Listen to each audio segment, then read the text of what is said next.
මොනරාගල වැල්ලවාය පාර. වැල්ලවායේ ඉඳලා මොනරාගල පැත්තට එනකොට තමයි සිංහසිරිපුර හම්බ වෙන්නේ.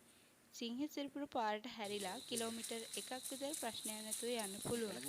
එතනින් එහාට තමයි ප්‍රශ්න පටන් ගන්න. දැන් මිනිස්සුන්ට අපහසුතාව පස්සල දැන් ඔය දැන් කියන්නේ කිව්වොත් මේ ජීවිතානේ අධ්‍යක්ෂ තුනම වෙලා තියෙන දැනට. ඕක දැන් ලොකු අපිට අසාධාරණ පාර තමයි. ඕම තමයි ඉන්නේ ඇම්බියුලන්ස් එක තමයි අරන් ගියා. ඔව් ඇම්බියුලන්ස් එක ආවද මේ පාරේ? මේ පාරේ ආවේ නෑ අර උඩා නතර වුණා. ඔව් එතකන් උස්සගෙන ගියානේ. උස්සගෙන අපිට යන්න එන්නේම හරි අපහසුයි. දැන් ලෙඩ්ඩු එහෙම අරන් යන්නත් හරි අමාරුයි. අපිට මේ පාර හදලා දෙන්න කියලා ඉල්ලා සිටිනවා.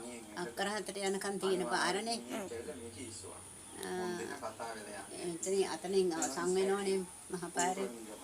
ඉතින් හොඳයි ඉතින් අපිට හදන එක පාරක් හදනවා නම් කොච්චර දෙයක්ද නේ. මේ හැමදෙනාම කියන්නේ එකම කතාව. වයස් භේදයකින් තරාතිරමකින් තොරව හැමදෙනාම පාරක් නොමැති ප්‍රශ්නයෙන් පීඩා විඳිනවා. කවදත් නෑ එච්චර කාලය පාර හදලා දුන්නත් නෑ. හුඟක් අමාරුයි තමයි යන්න තියෙන්නේ. මේ මිනිස්සු ඉල්ලන්නේ ලොකු දේවල් නෙමෙයි, පෞද්ගලික දේවලුත් නෙමෙයි. පොදුවේ හැමෝටම ජීවිත පහසු කරගන්න ගමට එන පාර හදලා දෙන්න කියලා. ඉතින් මේ වගේ දේවල් පෙනිපෙනී ඇස්කන් පියාගෙන ඉන්න බලදානින් සාධාරණද?